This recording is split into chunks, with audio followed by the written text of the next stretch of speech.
오늘은 베드로전서를 공부합니다. 베드로전서를 공부하죠. 자, 그래서 베드로전서 주제를 공부하기 위해 가지고 여러분 유인물 보세요. 거기 유인물 보시면 주제가 있습니다. 주제가 뭐라고 되어 있죠?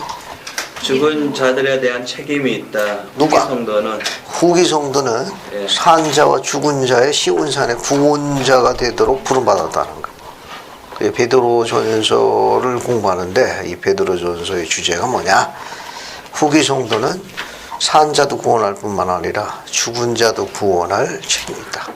그래서 시온산의 구원자라고도 부르고 구주자라고도 불러요. 소개 봅시다.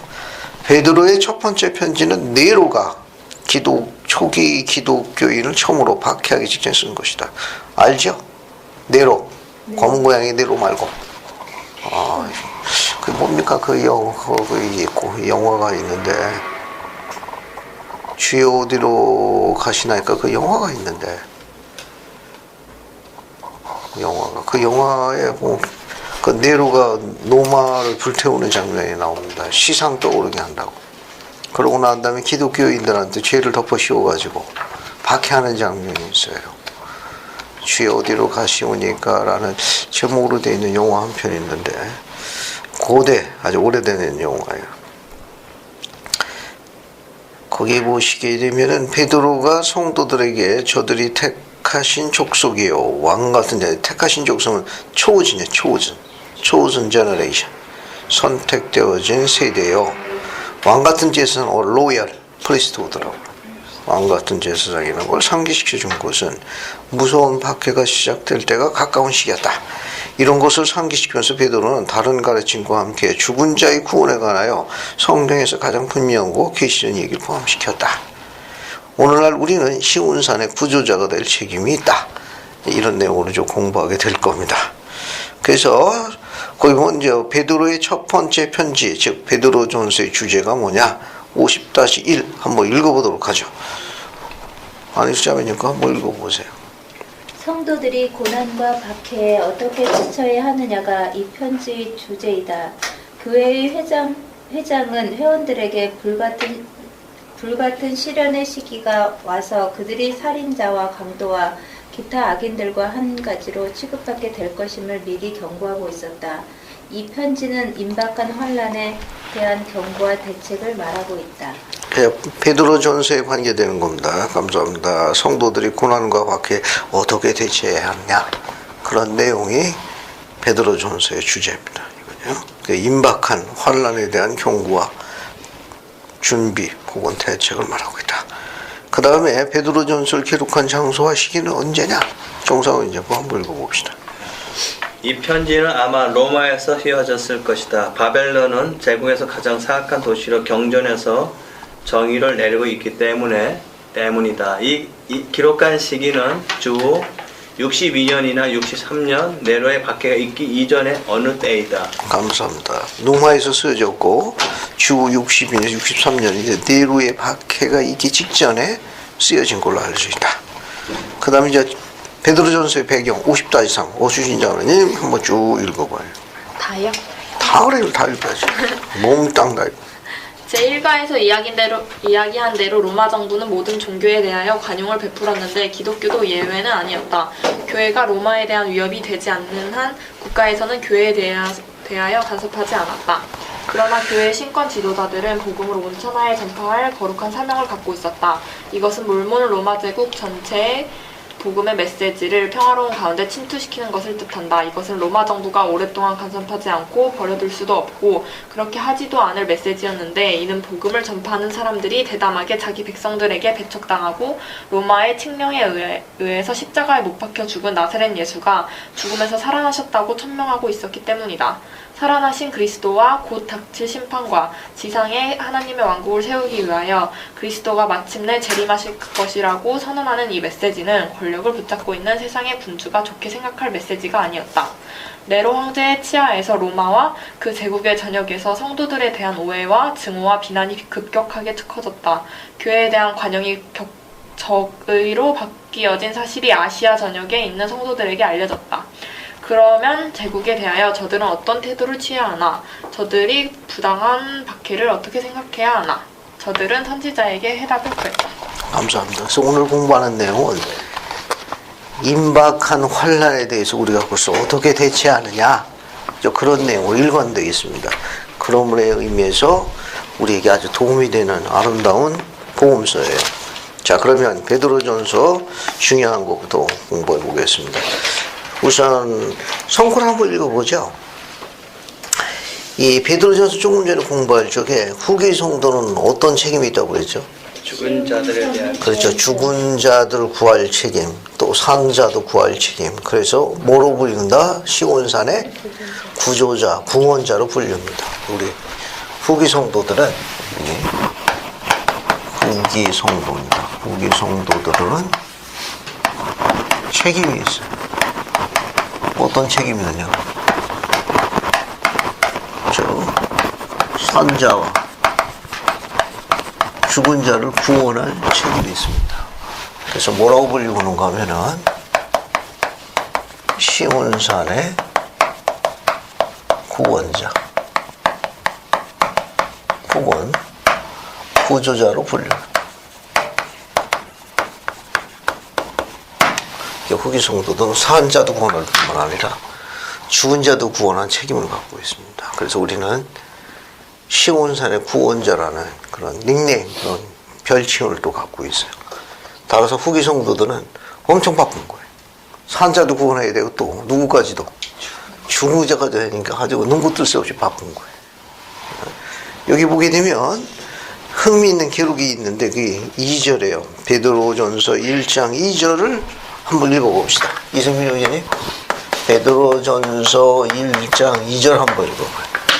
곧 하나님 아버지의 미리 아심을 따라 성령이 거룩하게 하시는 순종함과 예수 그리스도의 핏부림을 얻기 위하여 택하심을 받은 자들이 편지하니 은혜와 평강이 너희에게 더욱 많을지어다.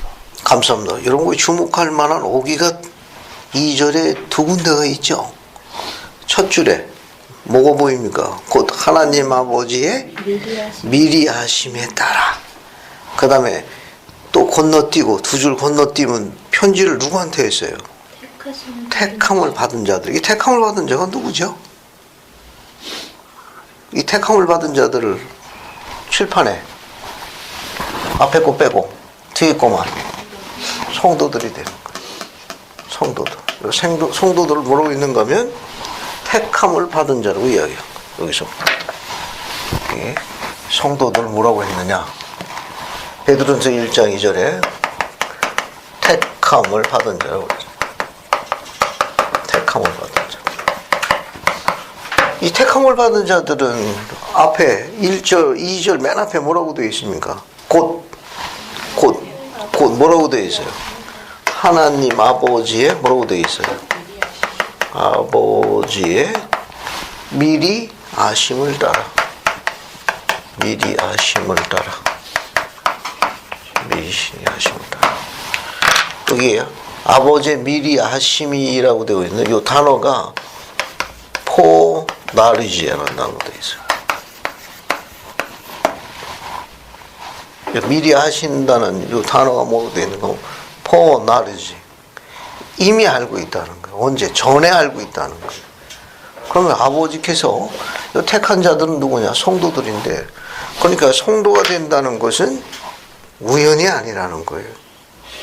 이 베드로전서 1장 2절 가르침에 의하게 되면 아무나 성도가 되는 게 아니고 이게 증거가 돼야 돼요. 이 기절에 흥미있는 건 뭐냐면 미리 아심에 따라는가 언제부터 하셨다는 거예요. 전세부터 하셨다는 거예요. 그러니까 전세부터도 증거가 된 자들을 현세에서 아버지의 미리 아심에 따라 가지고 부르는 거예요. 그러면 성도들이 산자와 죽은 자를 구원하는 이 사업을 하기 위해서 이런 일에 대해서 미리 부름을 받았으니까, 미리 아신다고 그랬으니까 미리 부름을 받은 걸 우리가 뭐라고 그러죠? 예임이라고. 예임. 미리 아심에 따라 택함을 받았으니까 이건 예임과 관련이 있어요. 그 예임에 대해서 설명이 잘 나와 있는 거, 미리 아시는 거니까 전세와 관련이 있어요. 여기 미리 하신다고 했으니까 미리 하신다는 거예요. 이건 전세와 관련해서. 전세에서 산자와 죽은 자를 구하는 이 사업에 부름받은 책임이 있다는 걸 암시하는 단어가 예임이에요. 그 예임에 대해서 잘 나와 있는 우리 복음서가 하나 있죠. 어디 있습니까? 창세 이전에 이렇게 고귀하며 위대한 영들이 미리 택함 받았다는 기록이 어디 나와요? 아브라함서 3장 그럼 아브라함서 3장 찾아보죠. 22절. 아브라함서 3장을 갑니다. 그래서 아브라함서 3장 여러분 잘 아는데 22, 23절 읽어보면 더 좋네요. 그죠? 이거 한번 읽어봅시다. 그래서 아브라함서 3장 22, 23절 읽어보면은 아버지의 미리 하심에 따라 택함받은 자들이 예임되었다는 것에 대한 경전이 아브라함 3장 22, 23절 나와 있습니다. 이거만큼 선명한 복음서가 없어요. 그래서 한번 또 읽어보죠. 예봉자매님 아브라함서 찾으셔가지고 3장 22, 23절 한번 읽어주십시오. 이제 주께서 나 아브라함에게 세상에 있기 전에 조직된 예지들을 보여주셨고 이들 모두 가운데에는 고귀하고 위대한 자가 많더라. 그리고 하나님께서 이 영들을 보신즉 그들이 좋았더라. 그가 그들 가운데 서 계시더니 그가 이르시되 이들을 나는 나의 자주 있는 자로 삼으리라 하시더라. 이는 그가 영이 그들 가운데 서 계셨습니다. 그가 보심에 그들이 좋았더라. 이에 그가 내게 이르시되 아브라함아 너는 그들 중 하나니라. 너는 내가 태어나기 전에 택함을 받았느니라. 감사합니다. 이런 거 다시 한번 보죠. 이제 주께서는 아브라함에게 세상이 있기 전에 조직된 예지들을 보여주셨고 이들 모두 가운데 고귀하며 위대한 자가 많이 있더라. 세상이 있기 전에 태초에 뭘 보여줬습니까? 전세에서 그냥 예지가 아니고 조직된 예지들이에요. 그죠? 이 단어를 잘 보세요. 이게 세상이 있기 전에니까 태초에 전세에 조직된 예지들을 보여줘. 세상이 있기 전이니까 그 전세가 되는 거죠. 보통 태초라는 단어를 많이 씁니다. 왜냐면 앞에 문장 보게 되면 태초라는 단어로 언급되어 있어요. 21절 보면 중간 부분에 보시면 태초부터 이렇게 같은 단어예요. 세상이 있기 전이나 태초나 같은 표현입니다. 이게 전세에서 뭘 보여줬습니까? 조직된 예지들을 보여줬죠. 단어를 잘 보세요. 그 예지들 할 때 복수를 쓰였고 복수를 쓰였다는 건 오거나이즈 된 거예요. 조직된 예지들을 다른 말로 뭐라고 표현하죠? 거기 하나님의 자녀. 여기 3장 22절에 조직된 예지들이 있죠. 네, 세상이 있기 전이니까 그죠? 태초가 되니까 전세에서 조직된 예지들을 우리가 하나님 아버지의 뭐라고 불러요? 영의 자녀라고 불러요. 영의 자녀들이라고 불러요. 우리가 아버지 면제에서 영의 자녀로 다 조직되어 있었습니다. 그런데 그들 가운데 뭐가 있었다는 거예요? 그들 가운데 어떤 자가 있었답니까? 고귀하고 위대한 자가 많더라. 네? 아버지 면전에 있었던 어디에서 전세에서 조직된 예지들을 뭐라고 부른다? 영의 자녀라고 부르는데 그들 가운데 어떤 자가 있었어요? 고귀하고 위대한 자들이 있었습니다. 위대한 자. 이 고귀라는 단어는 노블이라는 단어예요. 노블. 고귀한, 고상한, 고결한 다 좋아요. 위대한이라는 건 great. 그러니까 영의 자녀들 가운데 고귀하며 위대한 자들이 있었다니까 같이 보죠. 안 고귀하고 안 위대한 영들도 있을 수 있나요? 네. 아니 기록을 한번 보자고요. 기록을 여기 이 세상이 있기 전에 태초에 전세에서 조직된 예지들을 뭐라 불렀는가 하면 동의어로 오 하나님 아버지 영의 자녀라고 불렀는데 이 아브라함서 기록 보면 이 영의 자녀들 가운데 고귀하고 노블하고 그레이트 위대한 영들이 많이 있더라. 그렇다면 영들도 뭐가 있었다는 거예요. 그 영들도 등급이 있었다는 거예요. ABC가 있었다는 것이. 그러니까 안 고귀하고 덜 고귀하고 덜 위대한 영들이 있을 수 있다는 걸 나타내는 거예요. 그러니까 그 중에서도 가장 엄선된, 쉽게 설명해가지고 오늘날 단어로 쓰게 되게 되면 정의병들을 차출해가지고 어디를 보낸 거예요? 오늘날 이 현세로 보냈다는 걸 암시하는 거예요. 정예병들을 엄선해가지고 연대와 거주를 정해가지고 바울의 가르침 대로 연대와 거주에서 보냈다는 걸 암시하는 겁니다. 그러니까 굉장히 재밌는 표현이에요. 자, 그러면 23절 또 봅시다. 하나님께서 우리 이야기한 세상이 있기 전에 조직된 이들을 뭐라고 불렀어요? 23절 첫 줄에 이 영들을, 그죠? 이 영들을 보시니 결국 하나님 아버지의 영의 자녀들을 총칭하는 표현이에요. 그리고 하나님께서 그 영의 자녀들 그래 고귀하며 위대한 영들을 뭐라고 표현하셨습니까? 그들이 좋았더라. 그죠? 그들이 좋았더라. 그가 그들 가운데 서 계시더니 그가 이르시되 이들을 나는 뭐라고 되어 있습니까? 나의 다스린 자로 삼으리라. 택함 받은 자. 여기 표현했잖아요. 여기 베드로전서 1장이죠. 하나님 어제 미리 아심에 따라 뭘로? 택함 받은 자들. 결국 택함 받은 자들이 뭐냐? 지도자를 이야기하는 거예요. 지도자. 우리는 전부 리더로 부름받은 자들입니다. 리더로 부름받은 거예요. 거기 보면 그가 영인 그들 가운데 서 계셨습니다. 그가 보시니 그들이 좋았더라. 이에 내게 이르시되 아브라함아 너는 그들 중에 하나니라. 뒤에 거기서 설명이 잘 나왔네. 그죠? 뭐라고 되어 있습니까? 너는 네가 태어나기 전에 뭐라고 되어 있습니까?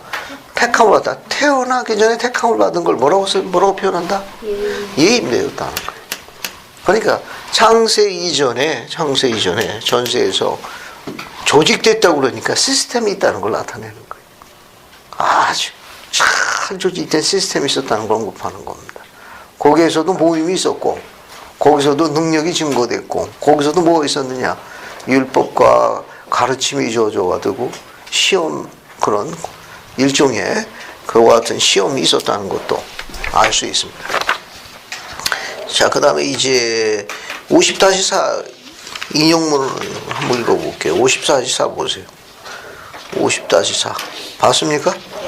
50-4를 보게 되면 하나님 아버지의 미리 하심에 따라 택함을 받은 자는 누구냐? 거기 우리 교재에 나와 있는 내용을 한번 읽어볼게요. 여기 50-4 이거요. 50-4 찾았습니까? 네. 아, 이게 주의가 아주 좋아요. 그래서 정상호 형제님이 다 읽어보십시오. 쭉 읽어보세요. 자신의 영의 자녀의 최대 다수에게 구원을 가져다 주시기 위하여 주님께서는 일반적으로 가장 의롭고 합당한 영을 아브라함과 야곱의 혈통을 통하여 지상에 보내신다. 이 방법은 자녀에 대한 그의 은혜와 사랑과 자비와 겸손함을 나타내는 것이다. 이렇게 선택받은 혈통으로 택하는 것은 전세에서의 합당함에 의한 것이며 따라서 하나님 아버지의 미리 아심을 따라 택함을 받게 되는 것이다. 이 생의 시험 기간 동안에 그렇게 함께 모인 사람들은 전세에서 의를 위하여 헌신함으로써 얻은 권리인 구원의 성약을 맺고 지킬 더 많은 기회를 갖게 된다. 이렇게 택함받은 사람들 일부인 아브라함과 기타 고귀한 위대한 영들은 태어나기 전에 이 세상에서 행할 일에 대해서 특별한 성임을 받았다. 실제로 온전한 구원의 축복이 따르려면 택함의 원리가 두 번 작용해야 한다. 첫째, 의로운 영은 특별한 축복의 상속자로서 이 세상에 오도록 택함을 받는다. 그리고 나서 저들은 이 세상에서 다시 부름을 받고 택함을 받아야 하는데 그것은 저들이 참된 교회에 가입할 때 이루어진다. 마지막으로 영원한 구원을 얻으려면 저희 부르심과 택하심을 굳게 할 때까지, 즉 영생에 이르도록 결복될 때까지 순종하는 가운데 진리에 헌신해야 한다. 감사합니다. 여기 이제 택함을 받기 위해서 몇 가지 기본 원리를 설명하고 있죠. 여기 이제 택함을 받기 위해서는 매콤이님 첫 번째 전세에서 어디로 와야 돼요? 현세로 와야 돼요. 알겠습니까? 전세에서 현세로 와야 돼요. 택함 받기 위해서는. 그리고 그들 중에 택함. 전세에서 택함을 받아가지고 오는 거예요. 그러면 현세 와서는 어떻게 해요? 현세 와가지고 택함 받기 위해서는 어떻게 해야 합니까? 교회 참된 교회에 어떻게 해야 돼요? 가입해야 돼요.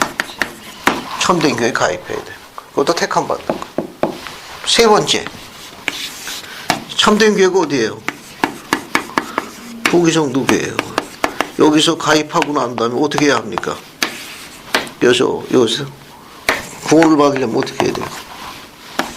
끝까지 어떻게 해야 됩니까? 견뎌야 됩니까? 이게 택함 받는 거죠. 자, 그 다음에 이제 우리 다른 내용도 하나 읽어보고 넘어갈게요. 자, 이제 여러분 교리와 성약 138편을 가봅시다. 죽은 자에 대한 시연에 관한 기록인데 한번 읽어볼게요. 이것도 재밌습니다. 교리와 성약 138편 보세요.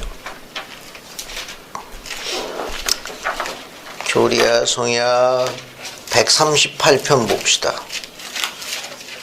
봤습니까? 자, 138편 53절부터 56절까지 읽어볼게요. 그게 택함 받은 자, 오늘 후기의 계시를 한번 볼게요. 138편 53절부터 56절까지 읽어보는 겁니다. 됐습니까? 이 내용 재밌어요. 그래서 54절을 안자매님 읽어주시고 56절은 수진이가 읽은 겁니다. 한번 읽어봅시다. 선지자 조셉 스미스와 나의 부친 하이럼 스미스, 브리감 영, 존 테일러, 윌포드 우드럽, 그리고 후일의 유대한 사업의 기초를 놓는 일에 참여하기 위하여 때가 찬 시대에 나아오도록 간직해 두셨던 다른 훌륭한 영들도 영의 세계에 있더라. 후일의 유대한 사업에는 성전 건축과 죽은 자의 구속을 위하여 그곳에서 의식을 집행함이 포함되느니라.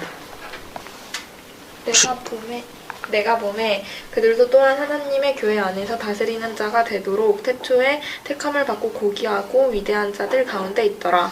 그들은 실로 태어나기 전에 다른 많은 자들과 함께 영의 세계에서 그들의 첫 교훈을 받았고 사람의 영혼을 구원을 위하여 주의 포도원에서 일하도록 주께서 정하신 때에 나아오도록 예비되었더라.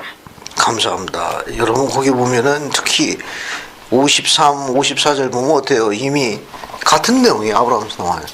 영의 세계에서 어떻습니까? 고귀하며 위대한 영들이 때가 찬 경륜의 시대에 의해가지고 거기 고귀하며 위대한 영들이 준비됐죠. 조셉 스미스, 하이럼 스미스, 브리검 영, 존 테일러, 윌포드 그리고 다른 위대한 영들이 준비하고 있었더라. 그래서 세상에 온 거예요. 54절 보면 후일의 위대한 사업에는 뭐가 들어갑니까? 성전 건축하고 죽은 자로 위한 구속이. 베드로전서 주제하고 일치하는 거예요. 그럼 또 뭐가 있느냐? 이제 수진이가 여기 해당돼요. 오수진 자매가 부산 선교국으로 부름받았다고 보네. 축하해. 그러니까 이 55, 56절과 관련이 있어요. 내가 봄에, 그죠? 수진이가 하나님의 교회에서 다스리는 자가 되도록 태초에 택하면 그 위대한 자 가운데 있었던 거예요.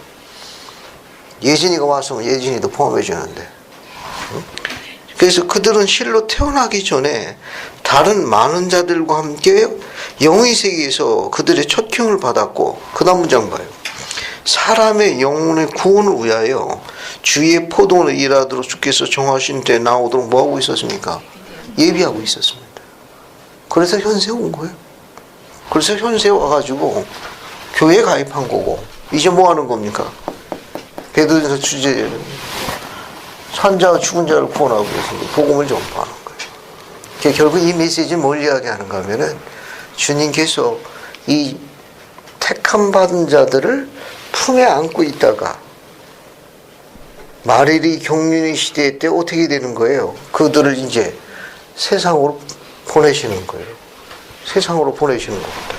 더 쉽게 설명해가지고 더 쉽게 설명해가지고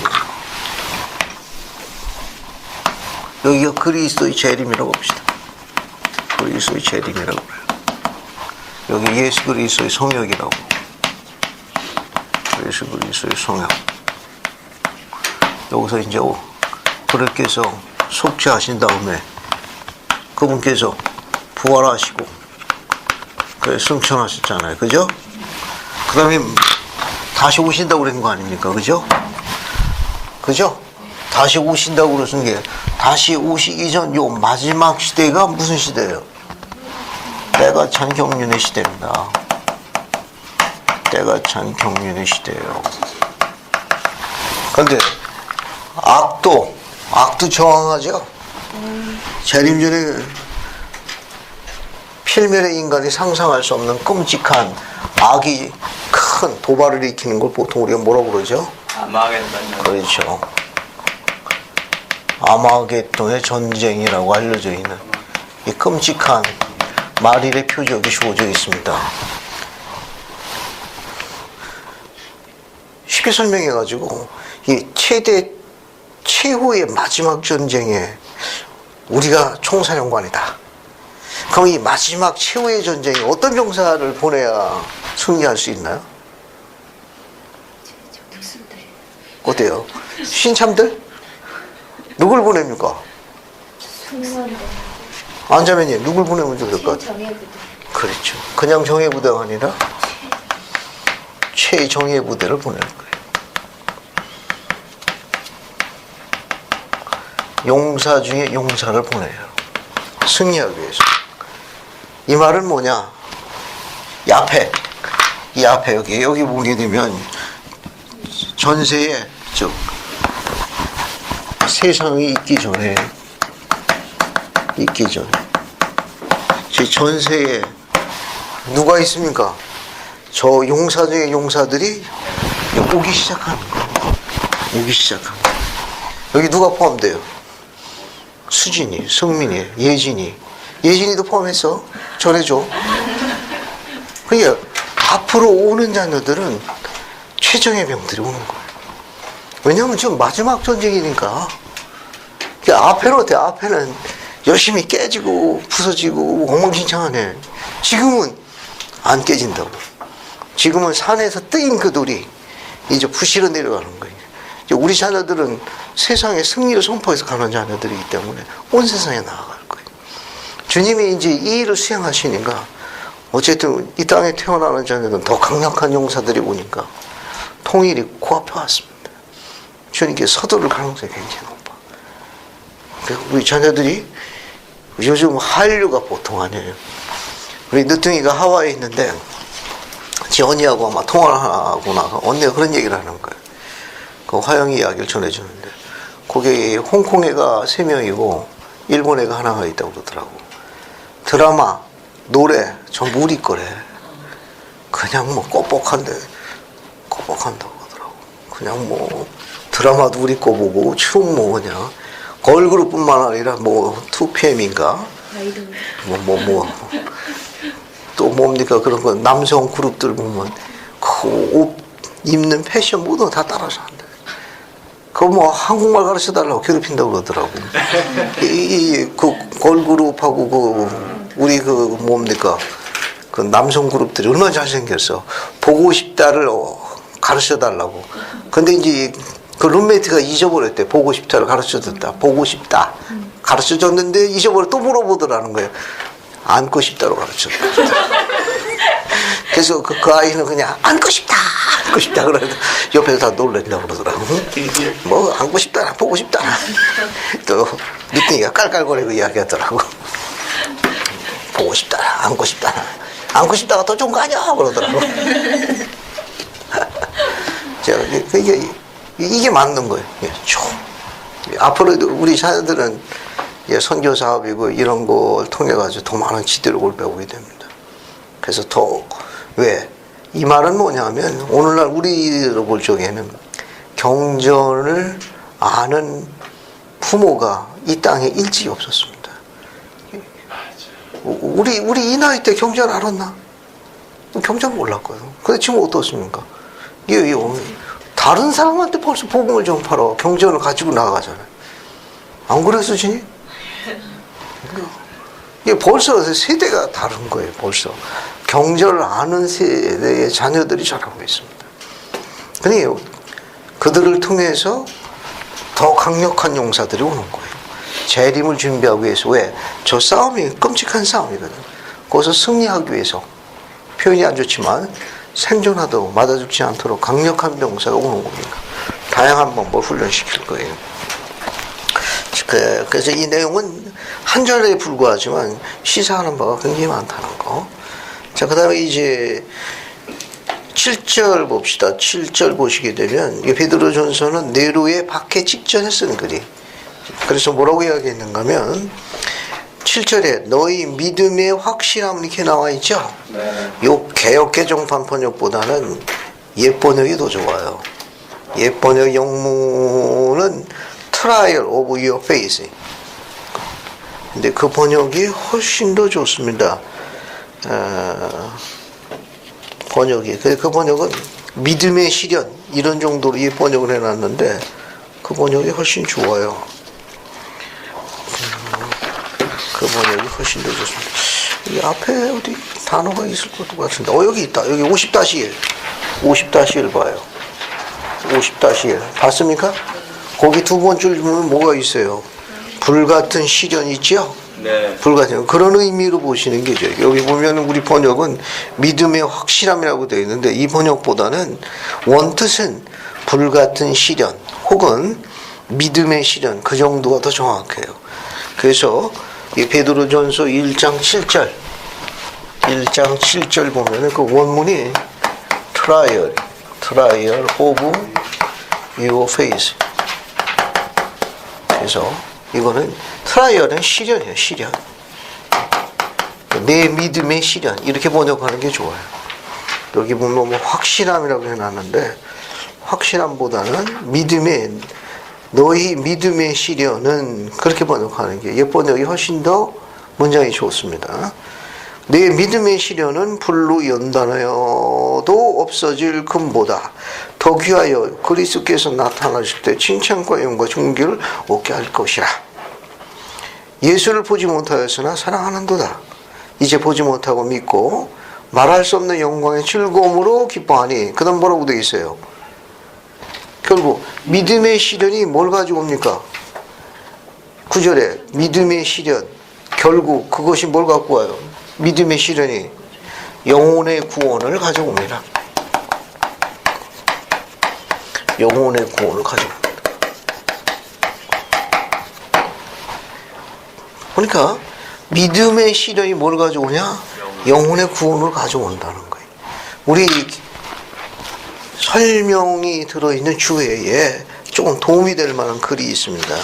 그걸 한번 읽어볼게요. 한번 읽어보겠습니다.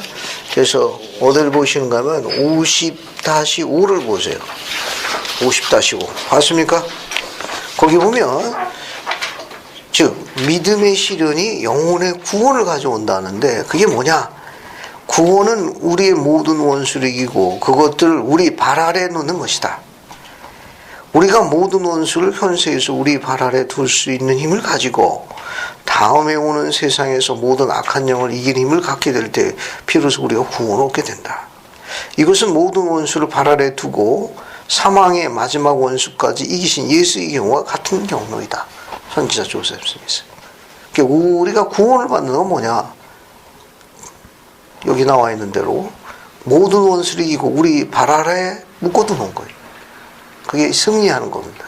무엇까지? 죽음까지 승리하는 거예요. 그리스도께서 승리하셨으니까 그 얘기를 이야기하는 거예요. 자, 여기 보세요. 뒤에서 또 공부하는데 믿음의 시련은 영혼의 구원을 가져왔는데 그래서 구원이라는 건 선지자 조셉이 뭐라고 가르쳤는가 하면 모든 의의 원수를 뭐 하는 겁니까? 발 아래. 우리가 유혹을 어떻게 하는 거예요? 대항해가지고 승리하는 겁니다. 예, 그럴 때 이제 영혼의 구원을 얻는다. 보통 우리가 일반적으로 구원하게 되면 어느 왕국에 들어가는 거 의미하는 거예요? 태희왕국 들어가는 거예요. 승영을 얻는 걸 구원이라고 이야기하는데 베드로가 이야기한 믿음의 시련이 영혼의 구원을 갖고 온 건 뭐냐? 시련 때 떨어져 나가는 거예요. 시련 때 떨어나가니까 유혹에 굴복하는 거예요. 세상에 지는 거예요. 근데 그리스도께서 세상을 이겼으니까 우리가 구원을 얻으면 세상을 이겨야 된다는 메시지를 전하는 거예요.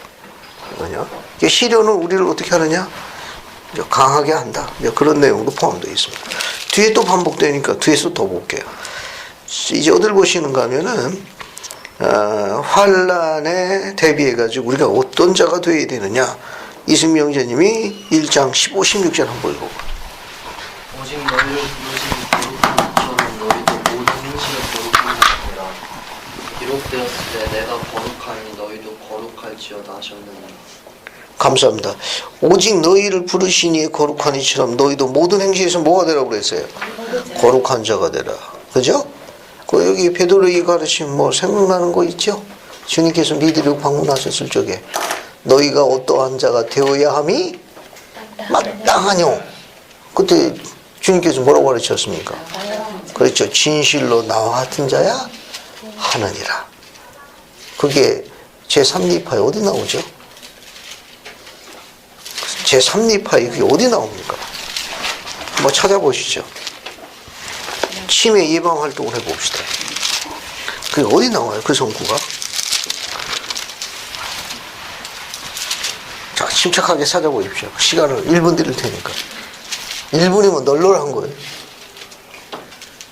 27장 찾았습니다. 27장 27장 27절 봐요. 제3리파 27장 27절입니다. 찾았습니까? 네. 이해봉자님 찾으셨어요? 네. 그럼 한번 읽어주십시오. 27절을. 또 내가 너희에게 줄 공의로운 심판을 쫓아 너희가 이 백성을 심판하는 자가 될 줄을 너희는 알라. 그런즉 너희가 어떤 사람이 되어야 마땅하냐? 진실로 내가 너희에게 이르노니 나와 같은 자라야 하느니라. 감사합니다.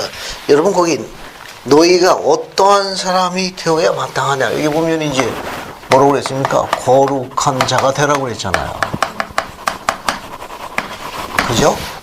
근데 흥미있는 건 저 성도라는 단어도 거룩한 자라는 뜻을 갖고 있습니다. 같은 뜻이. 저기 성도라는 게 세인트라는 단어거든. 이 성도라는 단어가 이게 세인트라는 단어예요. 세인트. 이거는 어디서 만든가 하면 생크티파이라는 단어에서 온 거예요.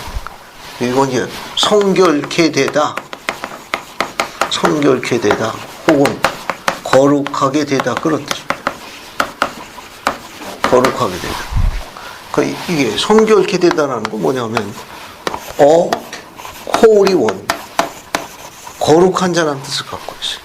그러니까 성도라는 건 거룩하게 된 사람이 같은 뜻입니다. 저기도 뭐라고 그랬어요? 거룩한 자가 되라고 그랬습니다. 그죠? 이 거룩한 자가 되라. 왜냐하면 그리스도를 따르는 자라는 뜻도 있으니까. 이 성도라는 건 followers 뜻도 있어요.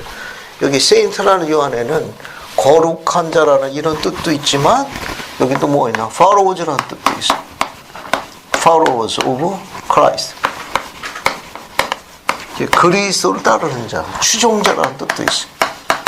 추종자니까 그분은 생각하는 대로 생각하고, 그분이 보는 대로 보고, 그분이 느끼는 대로 느끼고, 그분이 행하는 때리는 자를 follows라고 그래. 추종자라고 그래. 같은 말. 그리스도가 거룩한 자니까 뭐가 되라고 그러는 거예요? 거룩한 자가 되라. 그런 말입니다. 근데 3리 27장 27절 보면은 너희가 어떠한 자가 되어야 뒤에 동사가 뭐라고 되어 있어요? 마땅하냐? 마땅하냐? 요 마땅하냐 요 단어가 오트라는 단어예요. 오트. 이 오트라는 단어는 요거 오트라는 단어도 있는데 요 단어는 성의학의 요건을 나타내는 단어입니다. 성의학의 요건을 나타내는 단어예요. 그러니까 뭘 이야기하는가 하면은 그렇게 되어야 할 필요가 있어.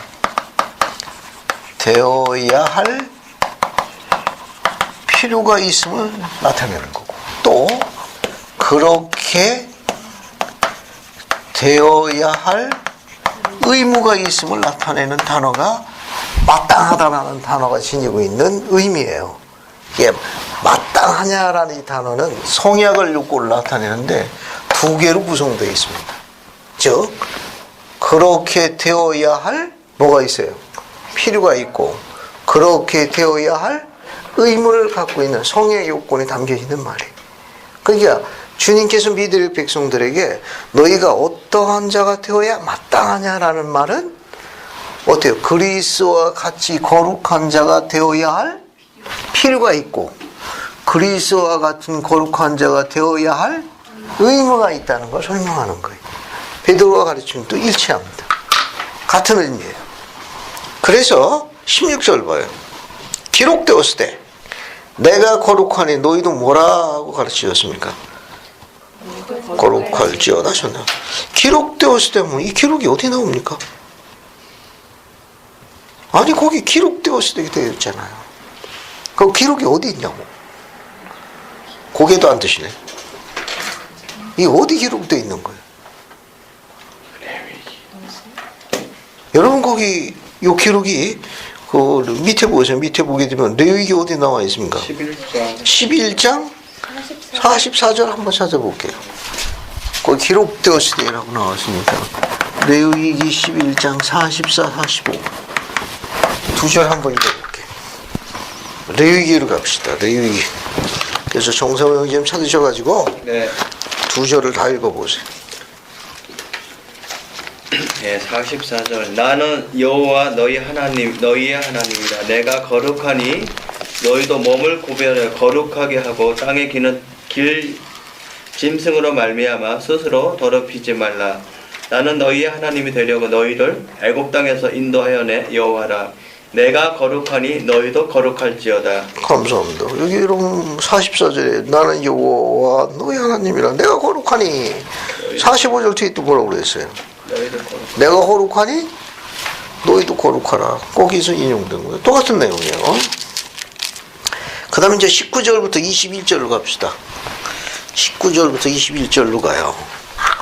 1장 19절부터 21절로 갑니다. 여기 보게 되면 예수님의 생애가 요약되어 있습니다. 예수님의 생애가 요약되어 있는 내용이에요. 베드로가 이걸 19절부터 21절 3절 아래다가 그리스도의 생애를 요약했습니다. 즉 탄생 전과 현세에서 예수님의 성역에 대한 특기할 만한 사실을 적어놓은 거예요. 이거는 그러니까 예수님의 탄생 이전하고 그 다음에 현세에서의 성역입니다. 성역에 관한 주목할 만한 만자를 써요. 만한 최소한 5가지 요소를 설명했어요. 5가지. 19절부터 21절 안에 예수님의 생애를 요약했습니다. 베드로가. 즉 탄생 이전하고 현세에서 성역에 관한 최소한 5가지 뭐 특징이 될 수도 있습니다. 그래서 한번 찾아볼게요.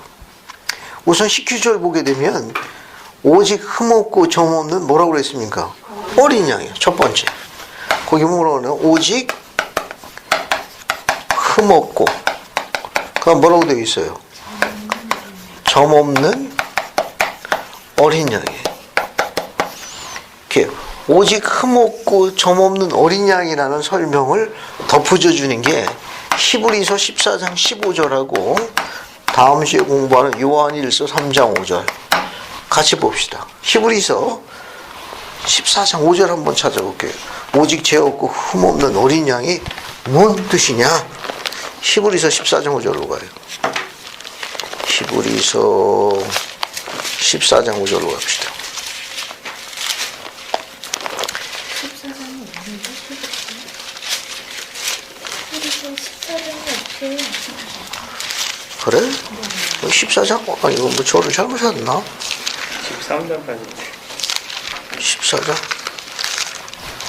우와 14장이 없네. 우찌된 거야. 우찌된 거야. 어디로 도망간 거야, 그럼? 예수님, 아이고, 이런. 4장 15절 어떻게 14장 15절로 적어놨냐. 4장으로 와요, 4장. 4장 15절. 히브리서에 14장이 없습니다. 알겠어요? 이건. 4장 15절로 와야 돼. 4장 15절. 히브리서 4장 15절, 여러분 맨 끝줄만 보시면 돼요. 끝에 줄만. 거기 뭐라고 되어 있습니까? 죄는 없으시니라. 모든 일에 우리가 한결같이 시험을 받았는데 죄는 죄가 없다는 성구예요. 예, 오직 흠없고 점없는 어린 양 같다는 설명 뭐냐? 그리스도가 뭡니까? 그리스도는 죄가 없으신 거예요. 그분의 성역에 관한 특징이에요. 우리는 죄로 똘똘 뭉쳤지만 이분만 죄가 없으신 분이라는 거예요. 요한일서 3장 5절도 한번 갑시다. 요한일서 3장 5절. 요한일서 3장 5절 한번 가보죠. 3장 5절 찾았습니까? 네. 거기도 뭐라고 되어 있어요? 끝줄에 그에게는 죄가 없느니라. 그에게 죄가 없. 그러니까 베드로는 예수님의 성령에 관해서 뭘 설명했는가 하면은 오직 흠없고 청없는 어린 양 같다 그랬으니까 예수님은 죄가 없으신 분이에요. 성령의 특징입니다. 또 뭐라고 되어 있어요? 그리스도에 뭐로 되어 있다? 보배로운 피로 된 것이니라. 두 번째 그리스도의 피는 어떻다는 거예요? 보배롭다는 거니까 고귀하다 그러네. 고귀하다. 그리스도의 피는 고결하다는 거. 이거 뭐가 관련이 있습니까? 속죄와 관련. 속죄. 우리 피는 되나요? 저를 보세요. 예봉자면요. 우리 피는 왜 안 돼요? 우리는 안 고개. 왜 우리는 이렇게 흠없고 정없다는 건 죄가 없어야 된다는 거예요. 근데 우리 피는 어떻게 해요? 안 깨끗한 거예요. 죄송합니다만은 안 보배야, 안 고귀해. 이 그리스도의 피가 고귀하다는 건 속죄와 관련해서. 근데 우리 피는 속죄가 안 돼. 이분이 꼭 피를 흘리셔야 되는 거예요. 이분이요. 성령의 특징입니다. 자, 그 다음에 그다음 또 뭐가 있는가 하면 20절. 그는 창세 전부터, 이 말이 세상이 있기 전 그 표현이에요. 그러니까 전세 혹은 태초 같은 표현이에요. 그러니까 경전에 태초하면은 전세를 나타낸다고 생각하시면 돼요. 이건 거기 뭐라고 했습니까? 미리 알리신 바 되셨느니라. 그러니까 창세 이전에 피를 흘릴 속죄로 뭘로 성임된 거예요? 뭘로 돼요? 그리스도가 뭐로 예임된 거예요? 구속주가 된 거예요. 구속주로 예임되신. 구속주로 예임되신 겁니다. 이미 태어나기 전에 그 일에 성임되신 겁니다. 그 21절도 뭐가 되어 있어요? 그를 죽은 자 가운데 너희는 그를 죽은 자 살리시고 영광을 지닌 하나님을 그리스도로 말미암아 믿는 자니. 어떻습니까? 그리스도는 뭘 또 이기셨습니까? 네 번째, 사망을 이기셨잖아요. 사망을 이기신. 이게 뭡니까 이게? 사망을 이기셨다니까. 부활이에요.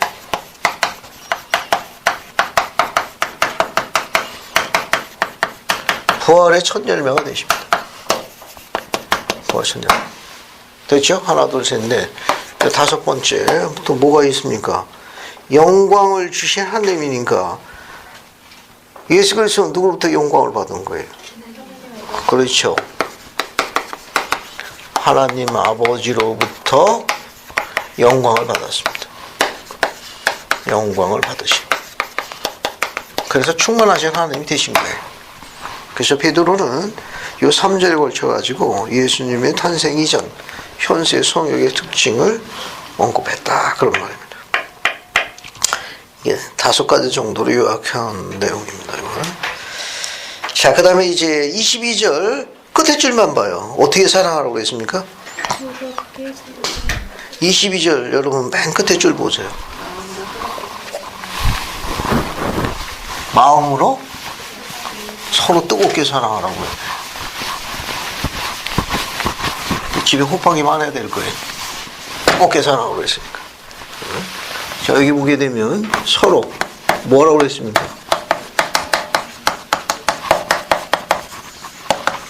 서로 뜨겁게 사랑하라고 그랬어요. 서로 기왕 사랑하는 거 어떻게 사랑하는 거? 뜨겁게 사랑하는 거. 보고 싶어요라고 가르쳐 달라면 뭐라고 가르쳐줘요? 안고 싶어요. 그러니까 이제 다 뜨겁게 사랑하라는 거지. 자, 그 다음에 이제 쭉 넘어가셔가지고 2장 봅시다. 2장 보면은 2장 2절 한번 읽어볼게요. 자, 한번 읽어봅시다. 이것도 정성원님 2절 한 번만 읽어봐요. 네. 갓난 아기들 같이 순전하고 신령한 젖을 사모하라. 이는 그로 말미암아 너희로 구원에 이르도록 자라게 하려 함이라. 감사합니다. 이게 베드로 시대에 개종자들을 상징한 거예요. 이 개종자들이 워낙 주변에 박해와 시련과 이런 것이 난무하니까 그들이 강건하게 되기 위해서 어떻게 되느냐, 영적으로 강화하기 위해서, 즉 성숙하게 되기 위해서 뭐 하라고 그랬는가 하면 뭘 먹으라고 그랬습니까? 신령한 젖을 사모하라. 이거 신령한 젖. 교리 공부해라 그런 말이에요. 영적으로 베드로 시대의 이 개종자입니다. 베드로 시대의 개종자들에게 전한 메시지예요. 개종자들에게 전한 메시지인데 뭐냐면 이들이 영적으로 성숙하기 위해서 영적으로 성숙하는 겁니다. 성숙하기 위해서 두 가지를 지원합니다. 두 가지 지원해요. 그 하나가 뭐냐? 신령한 젖을 먹으라고 해서. 신령한 젖을 먹으라. 이 신령한 젖은 뭐냐? 하나님의 말씀. 하나님의 말씀으로 양육되라는 거예요. 양육되어야. 그러니까 뭐 경전 공부, 교리를 연구해라 그거죠. 뭐 이런 정도로 이야기했고, 또 하나는 뭡니까? 어린아이 같이 뭐라는 거예요? 순전하라. 그런 말은 겸손해라. 겸손해라. 그래야만 구원에 이르도록 너희가 자라날 수 있다. 그렇게 이야기한 겁니다. 그 9절도 재미있어요. 9절도 한번 읽어봅시다. 그래서 2장 9절, 베드로전서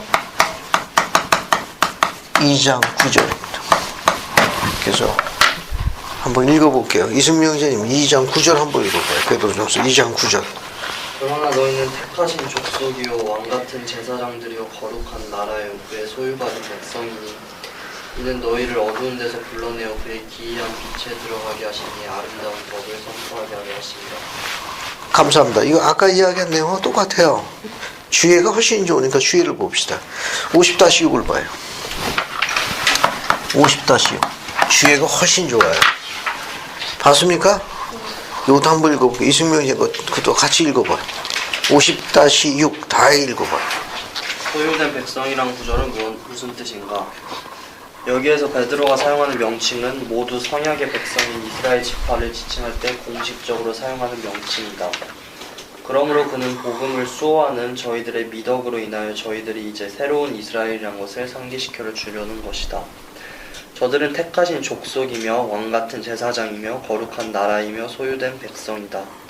흠정역 성서에서 사용한 peculiar라는 말은 사유재산이란 뜻인 라틴어의 peculium에서 나온 말이다. 오늘날 이 단어는 이상한 혹은 드문이라는 뜻을 갖게 되었지만 사실은 무엇인가에 속하는 특성이나 성품이라는 똑같은 뜻을 전하고 있다. 마지막에는 구입한으로 되어 있는데 성도들은 하나님의 사유의 백성으로서 하나님의 것이란 뜻이다. 이런 명칭도 구약의 이사야서에 나와 있다. 이 백성은 내가 나를 위하여 지었나니. 조셉 필링 스미스 회장은 이렇게 덧붙여 말씀하셨다. 우리는 이러한 표준대로 살지 않는 사람과는 다르므로 우리는 특별히 그의 소유된 백성이 될 것입니다. 감사합니다. 결국 소유된 백성이란 주님의 보석이 된다는 뜻이. 그분께서 아끼시는 보배, 보석이 된다. 그런 말입니다. 왜냐하면 그분이 구입하신 거예요. 하나님께서 구입하는 특별한 백성들. 세상 백성들은 구입을 안 했어요. 대가를 치르지 않으셨습니다. 예, 그분이 기꺼이 구입하셔서 당신의 보석으로 삼으신 백성들이 바로 예, 참된 성도들 이야기하는 겁니다. 그 다음에 19, 20절도 한번 읽어볼게요. 19, 20절 또 재미있습니다. 이해봉자면요. 19, 20절 2장입니다. 부당하게 고난을 받고도 하나님을 생각함으로 슬픔을 참으면 이는 아름다우나 죄가 있어 매를 맞고 참으면 무슨 칭찬이 있으리요. 그러나 선을 행함으로 고난을 받고 참으면 이는 하나님 앞에 아름다우리라. 감사합니다. 문장이 참 아름답죠. 부당하게 고난을 받아도 누굴 생각하면 하나님을 생각하므로 슬픔을 참으면 이는 아름다우나 죄가 있어 매를 맞고 참으면 무슨 칭찬할 게 있겠느냐. 부끄러운 겁니다. 그러나 선을 행함으로 고난을 참고 참으면 이는 하나님 앞에 뭐라고 했습니까? 아름다우니라. 그죠? 자, 그 다음에 이제 23절도 한번 읽어보겠습니다. 정사원 이제 23절 한번 읽어주십시오. 욕을 당하시되 맞대어 욕하지 아니하시고 고난을 당하시되 위협하지 아니하시고 오직 공의로 심판하신 이에게 부탁하시며. 감사합니다. 이거 뒤에 또 반복돼서 나오는데 3장에도 맨 첫 줄에 욕을 당하시되 맞대어 욕하지 아니하시더라. 어때요? 욕하는 자를 대해서 뭐 하지 말라는 겁니까? 욕하지 말라. 그게 쉽습니까? 아니요. 쉽냐고요, 그게. 아니, 여기 이렇게 가르치고는 있지만은 욕을 당하되 맞대어 욕하지 아니하시니 고난을 당해서 위협하지 아니하시고 오직 공의로 심판하시는 이게 그분께 공덕을 의지할지라. 그죠? 우리 성도들이 복음 안에서 굳건히 서는 몇 가지 방법이 있습니다. 그죠? 그런 내용이 토마스 B 마시에게 주신 계시에도 나타나 있어요. 성도들이 복음 안에서 굳건히 서는 몇 가지 원리가 있는데 그 토마스 마시에게 주신 계시가 교례화성에 몇 편의 언급되어 있습니까? 31편. 감사합니다. 31편 갈게요. 31편 봅시다. 여러분 그냥 간단히 찾아볼게요. 성도들이 복음 안에서 굳건히 서는 몇 가지 그 원리가 있습니다. 방식이 있는데 31장 보세요. 31편. 이게 토마스 B 마시에게 주신 건데 마시가 이걸 잘 못 지켰습니다. 그래서 거기 보시게 되면 이게 성도가 복음 안에서 굳건히 서는 방법. 9절 첫 번째 뭐라고 그랬습니까? 고난 중에 인내하라. 거기 나왔네. 그죠? 두 번째 뭐라고 되어 있어요? 욕하는 데를 대해서 욕하지 말라. 세 번째는 온유함으로 내 집을 다스려 굳건하라. 건너뛰고 12절. 네 번째 유혹에 들어 내 상을 잃지 않도록 뭐라고 했습니까? 항상 기도하라.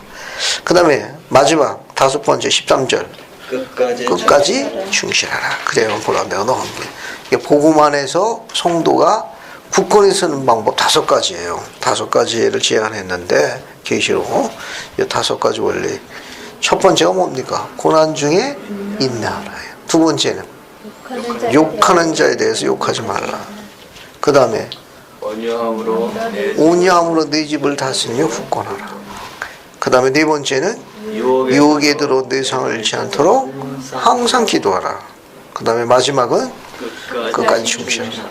이 5가지 원리를 잘 기억해서 적용하게 되면 상당히 도움이 많이 될 거예요. 특히 고난 중에 뭐 하라고 그랬습니까? 인내하라고 그랬습니다. 욕하는 자에 대해서 욕하지 말라고. 쉽지는 않지만 그렇게 하라고 요구하셨으니까 이건. 그 다음에 집을 어떻게 다스리라고 그랬어요?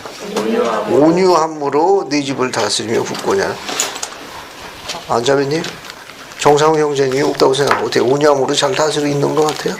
네. 아, 감사합니다. 아유, 대답이 씩씩하게 나오는데 이따 집에 갈 때 맛있는 거 좀 같이 먹게요. 네? 가끔가다 확인할 거예요. 공지석상에서. 그래서 의심스러우면 집에다 CCTV 매달아 놓고 확인할 테니까. 자, 그 다음에 이제 어디를 넘어가시는가 하면은 3장으로 넘어갑니다. 3장 보세요. 이게 3장도 재미있습니다, 이게. 그래서 3장 1절부터 6절까지 안희숙 자매님이 쭉 한번 읽어보세요. 재밌습니다, 이 내용도. 한번 쭉 읽어보세요. 아내들아 이와 같이 자기 남편에게 순종하라. 이는 혹 말씀을 순종하지 않는 자라도 말로 말미암지 않고 그 아내의 행실로 말미암아 구원을 받게 하려 함이니 너희의 두려워하며 정결한 행실을 봄이라. 너희의 단장은 머리를 꾸미고 금을 차고 아름다운 옷을 입는 외모로 하지 말고 오직 마음에 숨은 사람을 온유하고 안정한 심령에 썩지 아니할 것으로 하라. 이는 하나님 앞에 값진 것이니라. 전에 하나님께 소망을 두었던 거룩한 부녀들도 이와 같이 자기 남편에게 순종함으로 자기를 단장하였나니 사라가 아브라함을 주라 칭하여 순종한 것 같이 너희는 선을 행하고 아무 두려운 일에도 놀라지 아니하면 그의 딸이 된 것이니라. 감사합니다. 이 베드로의 권고 3장은 앞에서 사도를 가르치는 에베소서라든지 골로새 기록된 것과 일맥상통합니다. 그런데 베드로의 글도 상당히 깊이가 있어요. 뭐라고 했는가? 아내들아 이와 같이 자기 남편에게 뭐해라? 순종하라. 이 단어가 서브젝트라는 단어로 되어 있습니다.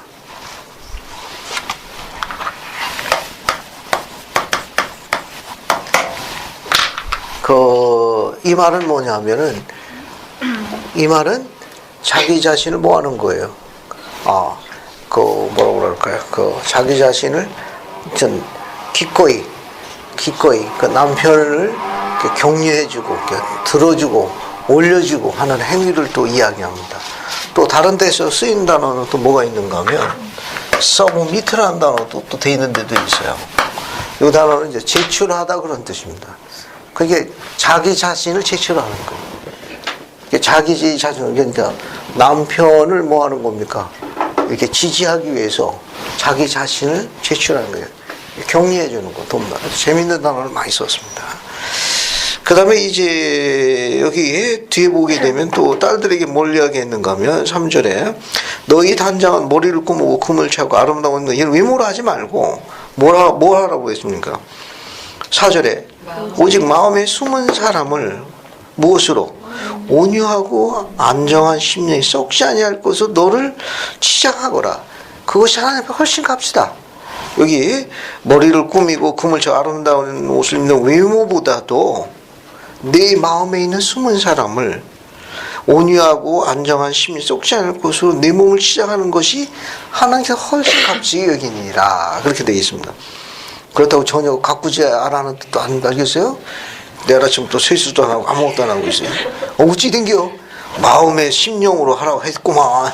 그거 좀 다른 거 알겠습니까? 청소도 하고 아무것도 안 해 그냥.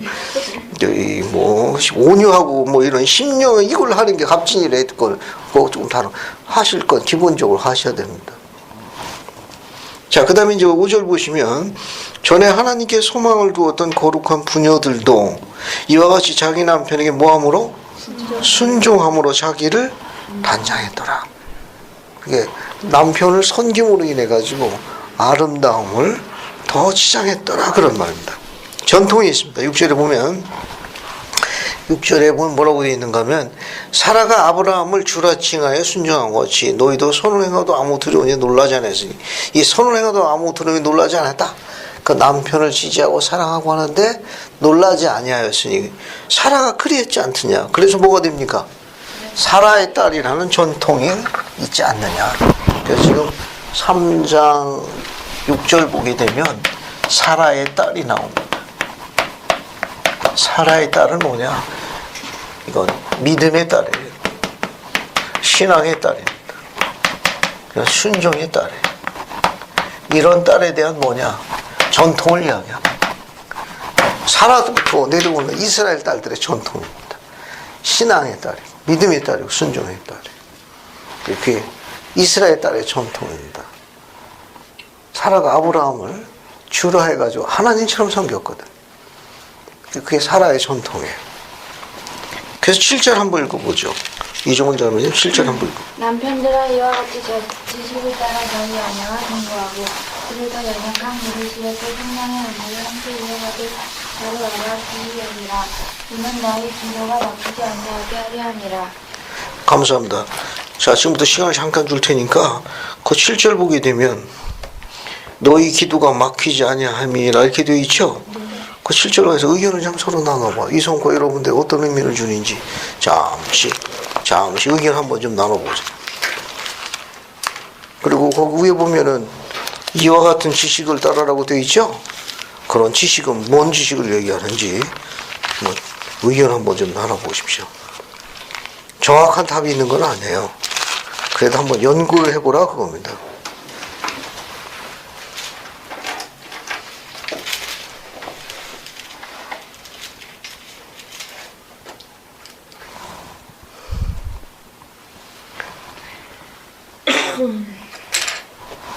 여기 기도가 뭐예요? 프레이어. 그렇지. 일반적인 기도하는 기도. 프레이.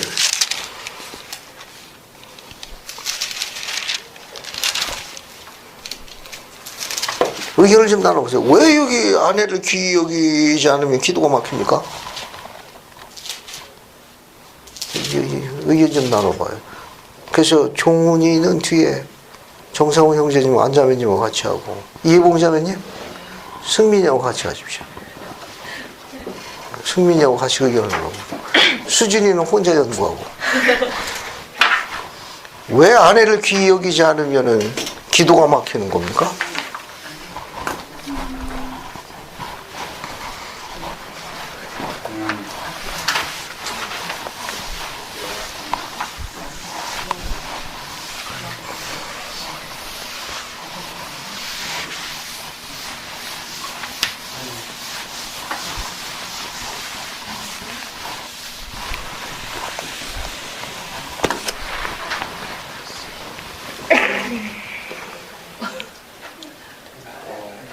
그런 지식을 따르는 자녀가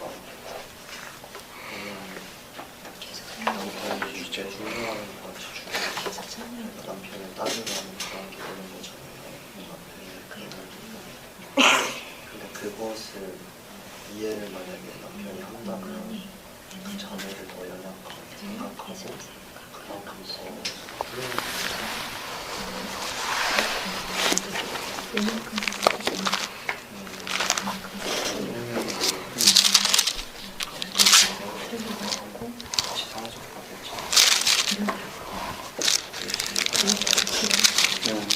같이 어쨌든 무조건 같이 가는 거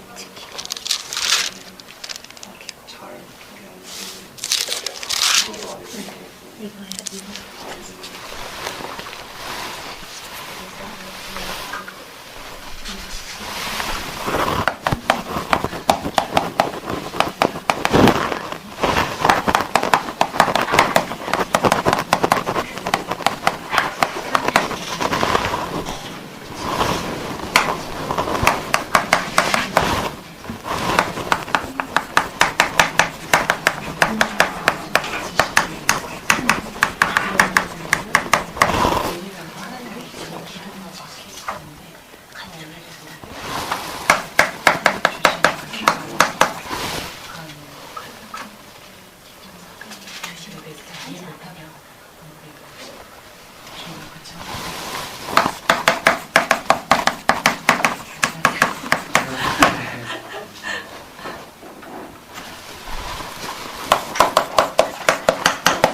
이해봉 자매님, 어떻게 의견 좀 나눠봤어요? 네.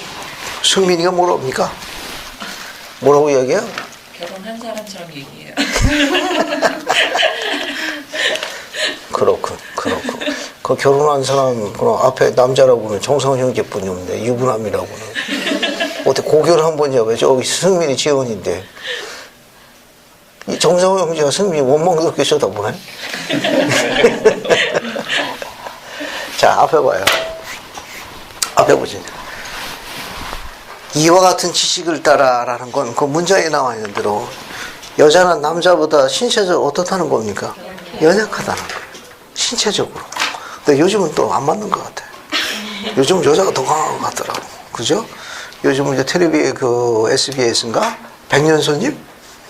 뭐 백년손님이 있습니다. 사위하고 이제 이렇게 그 장모, 장인어른 한 거 봤더니, 오마, 내가 보니까 뭐 딸들이 더 강력한 것 같더구만. 힘이 더 좋아. 사위들은 운동동에서 빌빌거리더라고. 연약하다는 건 베드로 시대 때 요즘은 안 그런 것 같아요. 요즘은 뭐 킥복싱도 하고 뭐 안 하는 것도 없구만. 이거냐?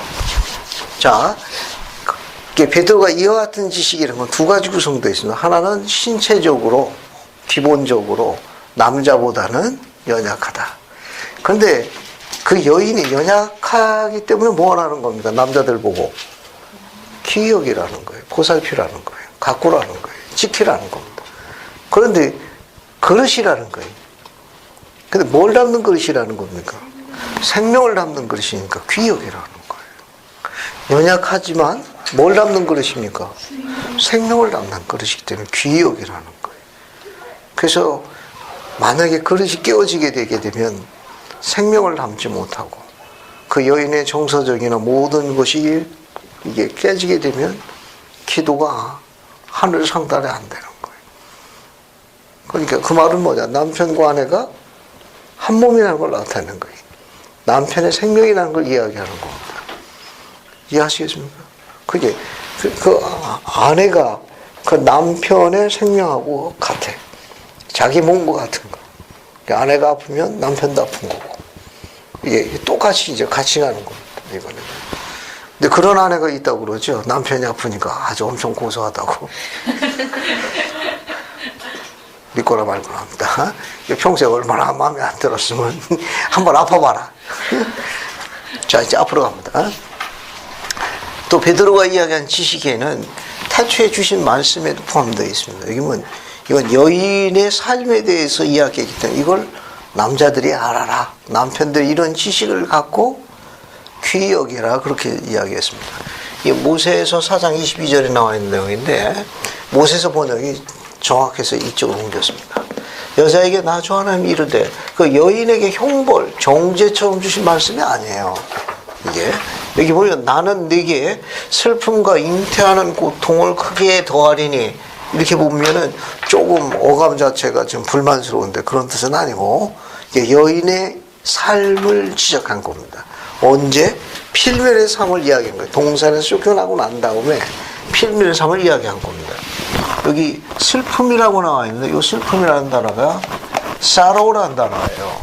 근데 직역해서 슬픔으로 번역했는데 이게 히브리의 원전의 뜻은 수고, 노고, 애씀, 힘을 다함 뭐 이런 뜻을 갖고 있는 단어입니다. 힘을 다하여, 수고를 다하여 그런 뜻입니다. 그러니까 잉태하는 고통이니까 자녀를 지상에 데려왔을 적에 어떻게 하는 거예요? 출산할 적에 슬픔이 아니고 수고를 다하여 그런 뜻입니다. 수고를 다하여, 힘을 다하여, 뭐 젖먹은 힘을 다하여 수고, 토일이라는 뜻입니다. 토일, 영어로 이야기하면 토일, 땀을 있는 대로 흘린 그런 뜻입니다. 이게 여인이 지상에 아기를 데려올 적에 이렇게 수고한다는 거예요. 그 다음에 또 뭐가 있나? 크게 더하리니 이 멀티플라이 단어거든요. 이 사전에서 여기 찾아보면은 증가하다, 배가하다 이런 뜻입니다. 증가하다, 배가하다 그런 뜻으로 되어 있어요. 그런데 히브리어에 나와 있는 그 뜻은 조금 다르다고 그래요. 이건 뭐냐면 반복되는 겁니다. repeated. repeat. 이게 계속해서 반복되는 걸 이야기하는 겁니다. 예, 반복되어지는 수고를 이야기합니다.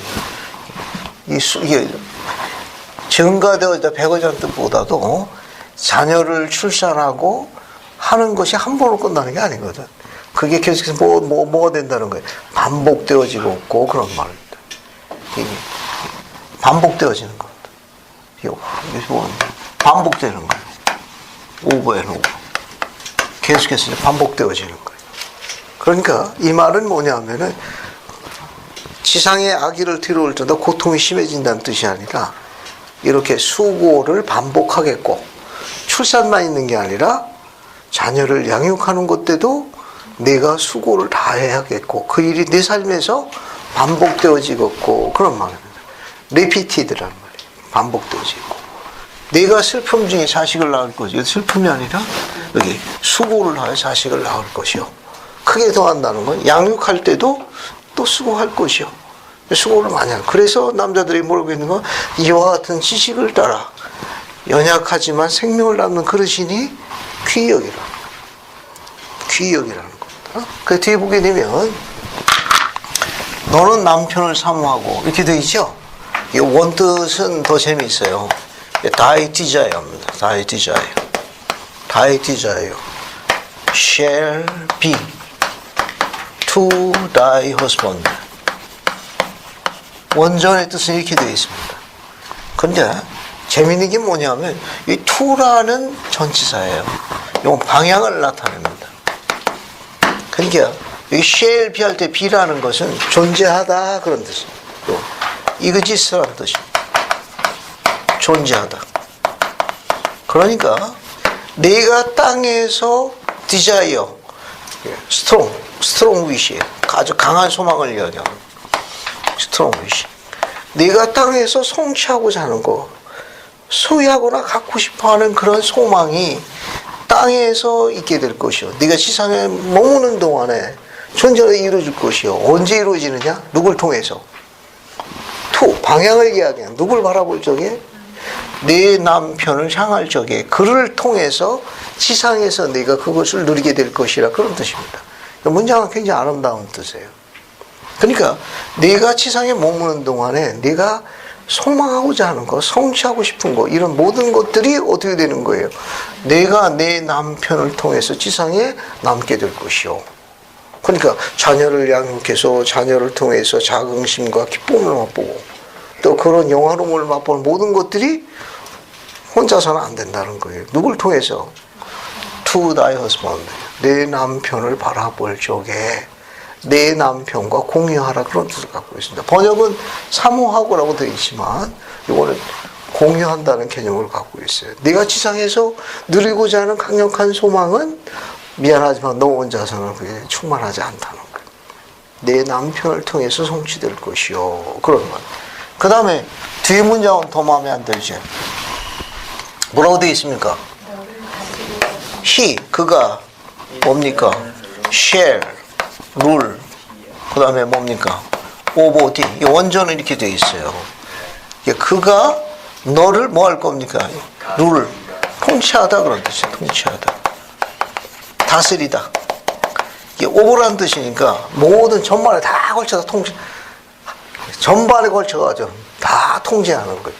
이 킴볼 회장님은 이 룰이라는 단어가 훨씬 다른 좋은 단어가 있다. 이 단어 뜻보다는 프리자이드라는 이 단어로 바꿔서 써요. 프리자이드. 보살피다. 가꾸다. 그래서 의로운 남자는 누구를? 자기 아내를 뭐 하는 겁니까? 보살피고 가꾸고 뭐 하는 거예요? 키프하는 거예요. 지킵니다. 그래서 베드로가 이런 지식을 따라 너희 아내와 동거하고 그는 신체적으로나 육체로 더 약한 그릇이니까 그를 잘 보살펴라는 뜻입니다. 잘 가꾸고 그 다음에 생명의 은혜를 함께하는 자로 귀히 여기라. 지키라는 뜻입니다. 보살펴라는 뜻입니다. 니는 너희 기도가 막히지 아니하나. 그럼 어떻습니까? 절 보세요. 재밌는 설명 하나 하고 도움이 될까 싶습니다. 좋겠어요. 아들들이 섭섭하다고 생각하지만 섭섭할 생각도 할 수 없어요. 우리 딸들이 사달라고 요구하는 거고 아들들이 사달라고 요구하는 거 어느 게 애비가 빠르게 바로 움직일 것 같습니까? 딸이에요. 왜 그렇지요? 왜 빠르게 움직입니까? 평상시에 어떤 짓을 많이 했어요? 우리 아들들이 참 불쌍한 거예요. 내복사제도 우리 아들들은 시장에서 부풀기 나는 거 드러너 있는 옷 사다 줍니다. 아무거나 입혀도 괜찮아. 근데 딸들은 어때요? 딸들은 이쁘고 좋은 거 사다 줘. 알겠어요? 뭐 굿맨 뭐 이런 거 뭔지 굿맨인지 굿바디인지 잘 모르겠는데 어쨌든 뭐 이런 브랜드. 아들들은 신발 사라면 시장 가서 하나 사다 줍니다. 딸들이 사달라면 딸 손잡고 백화점 가. 그래서 딸도 하나 사주고 덕분에 나도 하나 사갖고. 왜 이야기를 드리는가 하면은 육신의 아비가 딸에 대해서 느끼는 감정은 하늘에 계신 아버지도 똑같아요. 그러니까 부부가 기도할 적에 누구 기도를 그분께서 더 귀담아 못 들으실 것 같아요? 당신의 딸의 기도예요. 왜? 애를 누가 낳는 거예요? 그 남자가 낳나? 그 여자가 결정해야 돼. 여자가 수고해야 되는 거예요. 그러니까 귀 기울 수밖에 없지. 누가 가정을 지키는 겁니까? 여자요. 여자가 튀어나가게 되면 문제가 복잡하다니까 이게. 그래서 그 여인이 기도하는 것을 그분께서 훨씬 귀담아 듣는 거예요. 만약에 그 여인이 기도 안 해주면 어떻게 됩니까? 그 남자 기도는 상달이 안 돼. 베드로는 의미 있게 얘기해요. 기도가 막히지 않게 하려 합니다. 그래서 그 여자가 그렇게 기도하는 거예요. 세상에 이런 물건이 어디 있습니까? 이 물건 오래 살게 해주세요. 안전하게 해주세요. 하루 종일 보살펴 주세요. 이따 저녁에 살아서 돌아오게 해주세요. 저 연금이 필요합니다. 뭐 이렇게 그렇게 이제 기도하면 알았다. 훨씬 더 기도가 빠른 거예요. 이해하시겠습니까? 혹시 도움이 되는지는 모르겠어요. 하지만 딸을 가진 아비로서 늘 연민의 정을 갖고 있어요. 항상 돕고 싶은 거예요. 그래도 결혼한 딸내미가 하나 있는데 왔다 갔습니다. 갈 때마다 뭐래도 하나씩 갖고 가는 게 좋아.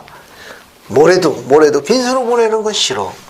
근데 어미도 마찬가지고 아비도 마찬가지. 모르겠어. 나중에 딸내 집 가면 우리 집 물건 나가 있는지도 모르지. 하늘에 계신 아버지도 마찬가지. 하늘에 계신 아버지도 기도하기 왜? 그 수고가 힘들거든. 그 여인이 걸어가는 길이 쉽지 않습니다. 예전에 그런 거 잘 몰랐어요. 난 일하는 게 힘들만 하던데 살림을 좀 해보니까 오마 이것도 장난 아니네. 이것도 일해가 흉내를 한번 내봤더니 무릎도 아프고 허리도 아프고 말이야. 이거 은근히 수시가 아프더라고. 그래서 그런 생각했어요. 어떻게 수십 년 동안 했을까? 이것도 어떻게 애를 내가 나가지고 어떻게 일을 담당했을까? 오마 이거 세탁기 돌리고 널고 이거 장난 아니네. 정말 사랑스러운 사람이에요. 세상에 돈 버는 것 때문에 이야기하는 건 세상에 제일 못생긴 남자입니다. 아니면 본인 애를 낳든지 아니면 본인 애를 키우든지 살림을 도맡아든지 표현을 이해해 주시기 바랍니다. 그래서 베드로가 이야기한 게 기도가 막히지 아니합니다. 정말 그건 값으로 환산할 수 없을 만큼 소중한 가치가 있는 일들이에요. 홈메이킹에 관련되어 있는 딸들은 귀히 여겨야 됩니다. 그 손길에서 애정과 사랑이 있는 거예요. 우리 딸내미가 그 얘기를 하더라고. 오늘 이제 와서 이제 식사를 하는데, 엄마가 있는 거. 엄마가 있는 집이 뭐냐? 엄마가 있는 집. 그냥 한마디로 집에 들어오니까 아늑하고 좋아. 근데 애비 있을 때는 그런 소리 한마디도 안 하더라고. 섭섭하고로. 엄마가 있으니까 분위기가 아늑하고 편안하고 좋대. 아니 애비가 있을 때도 보일러 빵빵하게 들어오는구만. 근데 그 얘기를 한마디 하고 느낌이 그런 거예요. 이해하시겠습니까? 여인의 가치라는 건 이를 형용. 여인이 집에 있느냐 없느냐는 건 엄청 차이가 있습니다. 베드로가 이야기를 요약하게 되면 이 표현이에요. 그는 너를 다스릴 것이라. 이 말은 승의 원리를 이야기하는 거예요. 그 남자가 너를 보호하거나 가꾸거나 지키지 아니하고는 승형에 못 들어가느니라. 그 남자가 승형하려면 그 여자를 승형하도록 도와야 하느냐고 감춰두신 거예요. 이게 승형의 원리예요. 베드로는 그런 것도 염두에 두고 가르치는 아주 아름다운 문장입니다. 그래서 이 같은 지식을 따라 그런 거예요. 귀히 여겨지니 너희 기도가 막히지 않으려 함이니라라고 가르친 거예요. 결국 그 여인은 그 남자의 해의 영광입니다. 그러니까 해의 영광이 멀리 있는 게 아니라 그 여인이 행복하고 편안하면 해의 왕국을 지상에서 누리고 있는 거예요. 이해가 됩니까? 꼭 죽은 다음에 가려고 애쓰지 말아요. 이 사는 나날이 해의 왕국 될 수 있어요. 그 남자의 해의 왕국은 아내에게 있습니다. 그게 그 남자의 마음에 심어져야 돼. 이런 지식을 따라 귀히 여기고 사랑할지니. 베드로의 가르침은 아주 멋있는 문장입니다. 그 다음에 이제 8절부터 뒷부분 어디까지 보시는가 하면은요, 16절까지 보면 의로운 성도들이 가져야 되는 일반적인 책임에 대해서 권고한 글입니다. 첫 절만 볼게요. 거기 8절에 보게 되면 너희가 마지막으로 말하는 이게 의로운 성도들이 아주 참된 성도가 되는 몇 가지 책임에 대해서 이야기합니다. 8절에 보면 너희가 마음을 같이하여 동정하며 형제를 사랑하라. 그죠? 너희가 다 마음을 같이하여 동정하며 형제를 사랑하거라. 그 다음에 이제 9절 보세요. 뭐라고 또 이야기 되어 있습니까? 악을 악으로, 욕으로 갚지 말라. 이거 건너뛰고, 그 10절에 두 번째 줄 보세요. 혀를 금하여 악한 말을 그치라. 건너뛰고 11절 악에서 떠나 선언해가고 화평을 구하며 그것을 따르거라. 참된 성도들이 걸어가야 할 길입니다. 그러면 15절 보세요. 너희 마음에 그리스도를 주로 삼아 거룩하게 하고, 그죠? 거룩하게 하고 너희 속에 있는 소망에 관한 이유를 묻는 자들에게 대답을 항상 준비하고 온유와 두려움을 하거라. 우리 마음속에 뭡니까? 항상 하나님의 선한 것에 대해서 증거할 수 있는 그런 지식, 간증을 늘 쌓아둬라, 그런 말입니다. 이거요. 그래서 여러분 교리와 성약 어디 봅니까? 여러분 그 84편 한번 볼까요? 교리와 성약 84편 한번 볼까요? 84편 85절로 갑시다. 그래서 이종훈 자매님이 84편 85절 한번 읽어봐요.